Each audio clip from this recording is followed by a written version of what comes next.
If you think you're keeping up with the AI race right now, I promise you, you're already behind. In just the last few weeks, Google quietly started beating OpenAI at reasoning. OpenAI killed Sora and torched a billion-dollar Disney deal overnight. And a secret model codenamed Spud started training on a cluster so massive it nearly broke the Texas power grid. The AI landscape just shifted underneath everyone's feet, and most people haven't even noticed yet. Welcome back to bitbiased.ai, where we do the research so you don't have to. Join our community of AI enthusiasts with our free weekly newsletter. Click the link in the description below to subscribe. You will get the key AI news, tools, and learning resources to stay ahead. So in this video, I'm going to break down exactly what happened with Sora, why OpenAI had no choice but to pull the plug, and what they're building instead with GPT-6 that makes Sora look like a side project.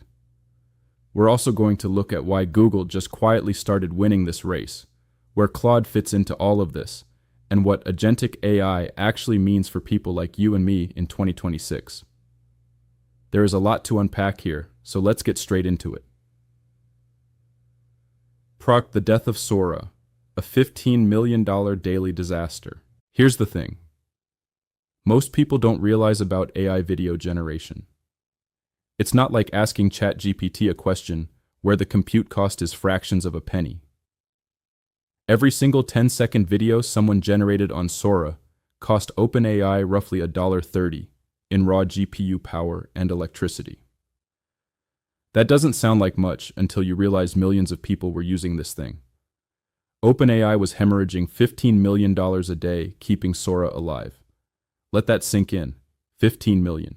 Every single day. That's $5.5 billion a year just to run one product, and the revenue coming in from all those millions of downloads, less than $1.5 million total, not per month, total, ever. The coverage rate didn't even crack 1%. And here's the part that makes this even worse. The growth had already peaked. Downloads dropped 32% in December 2025, then cratered another 45% in January. Sora wasn't just expensive, it was a sinking ship that was also on fire.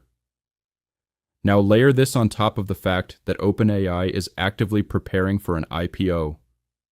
They're trying to go public. Imagine walking into a room full of institutional investors and explaining that you're burning $5 billion a year on a product that generates AI slop of dogs driving police cars. That conversation doesn't go well. So on March 24th, Sam Altman pulled the plug. But here's where the Disney situation gets really messy. Disney had signed a 3-year licensing deal back in December 2025 that would have let Sora users generate short videos featuring over 200 characters from Marvel, Star Wars, and Pixar. Disney was planning to invest $1 billion in OpenAI equity as part of that partnership. But because the investment was structured as stock options rather than cash, no money had actually changed hands yet. When OpenAI killed Sora, Disney found out just 30 minutes after the Sora team had their last meeting. They were completely blindsided. Disney canceled everything. And the message they sent was clear. They'd be looking for AI partners who respect IP and the rights of creators. That's corporate speak for we just got rug pulled and we're not happy about it. But beyond the money, Sora had become a content moderation nightmare. The platform was constantly generating hyper-realistic misinformation, deep fakes of public figures, and what people started calling AI slop. Actors' unions were furious about their likenesses being used without compensation. Advocacy groups were raising alarms.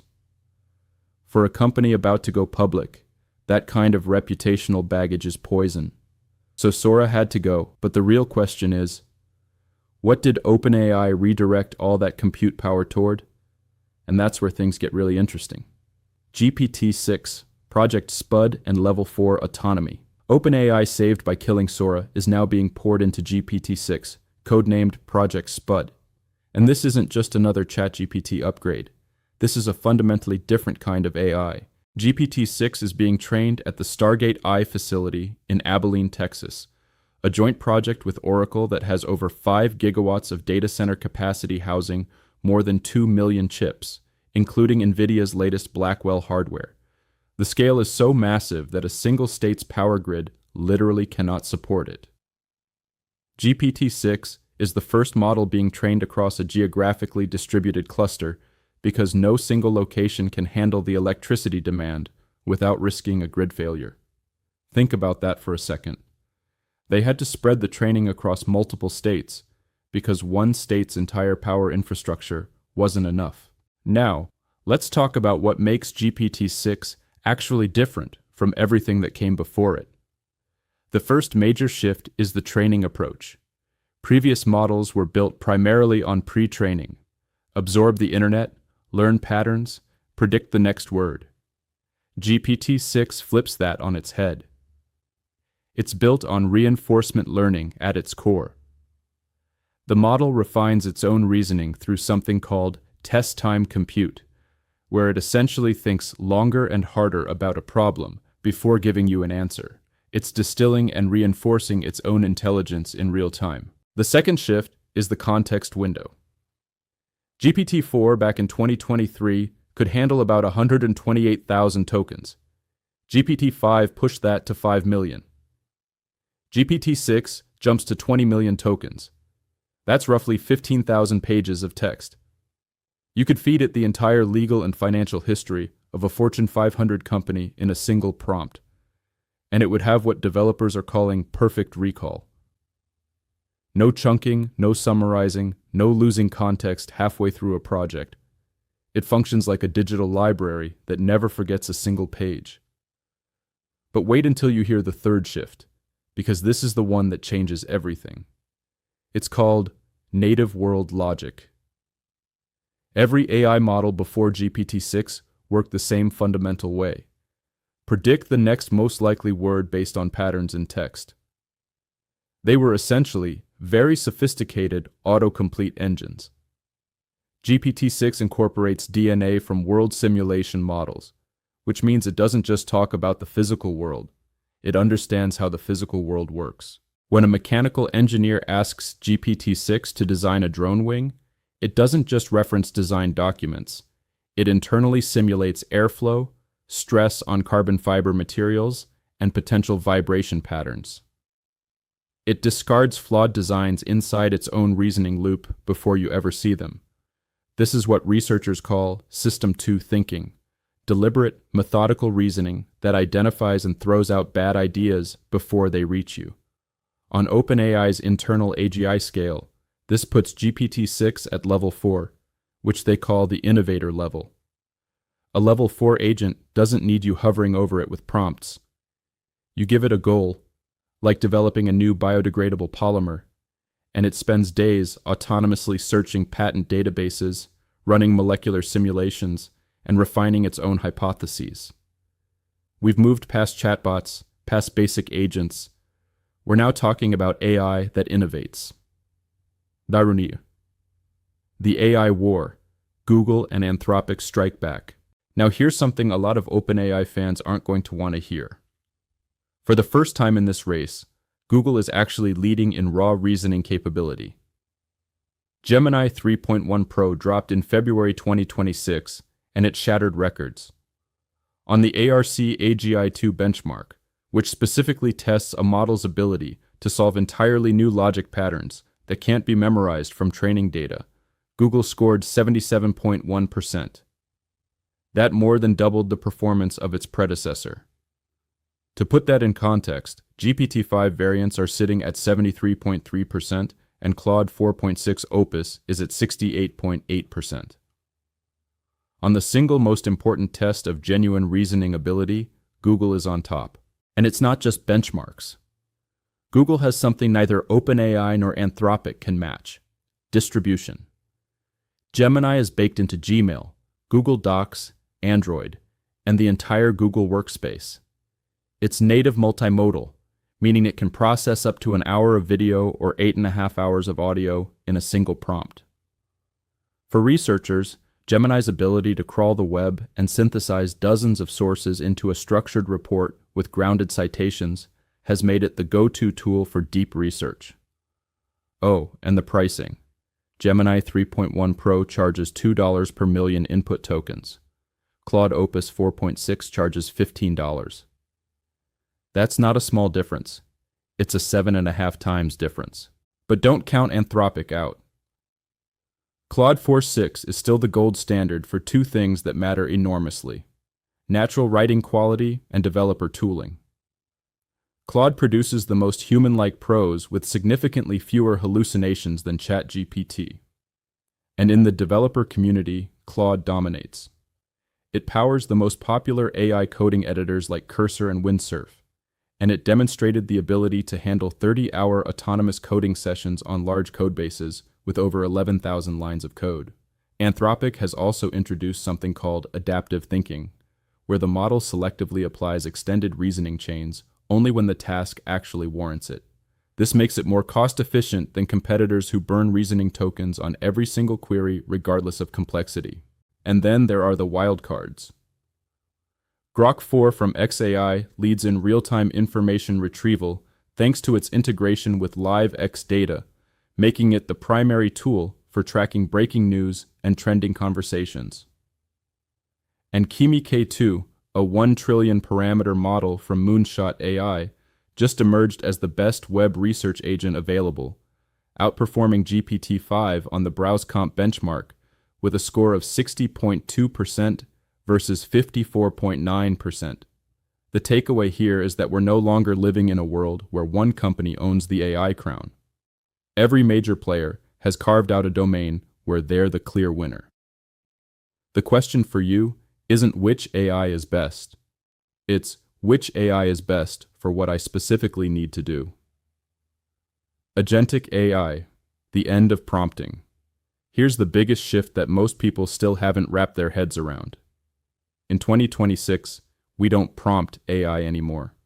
We partner with it. The era of typing a clever prompt and hoping for a good response is being replaced by agentic workflows, systems where you give an AI a goal and it figures out the steps on its own.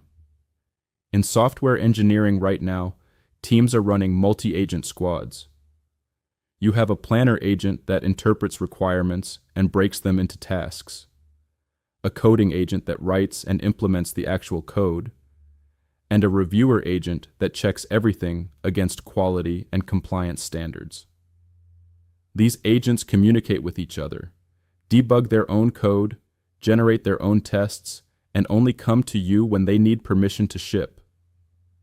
This isn't a demo or a prototype. JP Morgan Chase is using AI agents for fraud detection and legal compliance automation. Walmart deploys them for merchandise planning. In warehouses, agents are connected to vision systems and can stop conveyor belts the moment they detect an anomaly. The fundamental economic promise here is the collapse of transaction costs. These agents can analyze massive amounts of documentation without fatigue, catching discrepancies in insurance contracts or real estate deals that would take a human team hours to find. For smaller engineering teams, this means handling projects that previously required twice or 3 times the headcount, with human developers shifting from coders to supervisors who guide and review rather than write every line. The promise of GPT-6 isn't just a smarter chatbot. It's an automated colleague that follows your SOPs, learns your preferences, and never takes a sick day. Whether that excites you or terrifies you probably depends on what you do for a living. Proctor, the road ahead. From Sora's ashes to superintelligence. So what happens to all that Sora research? It doesn't disappear. OpenAI has pivoted the entire Sora team into robotics. The logic is straightforward. The world simulation capabilities that Sora used to generate realistic video are far more valuable when applied to helping robots navigate and interact with the real physical world than they ever were for generating social media clips. Meanwhile, OpenAI is consolidating everything into a single desktop super app that combines ChatGPT, the Codex coding agent, and the Atlas browser into one unified experience.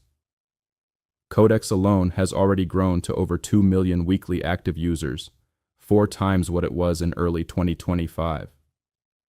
The plan is to add agentic features to Codex first, letting it handle complex productivity tasks beyond just coding before folding in other capabilities. The bigger picture here is the timeline. Sam Altman's stated goal is to have an automated AI researcher operational by March 2028, a system that can accelerate scientific progress on its own. Some forecasters believe that if this milestone is reached, we could see the equivalent of 100 years of scientific advancement compressed into a single decade. We are standing on the bridge between AI as a tool and AI as a partner. Sora had to die so the resources could feed what comes next. The question isn't whether this future is coming. It's whether you'll be ready to work alongside a system that can outthink specialists in nearly every domain. If this breakdown was useful and you want to stay ahead of the AI war as it unfolds, make sure you subscribe and hit the bell. Drop a comment below. I want to know, are you bullish on GPT-6, or do you think Google and Anthropic have already leapfrogged OpenAI? Let's talk about it. I'll see you in the next one.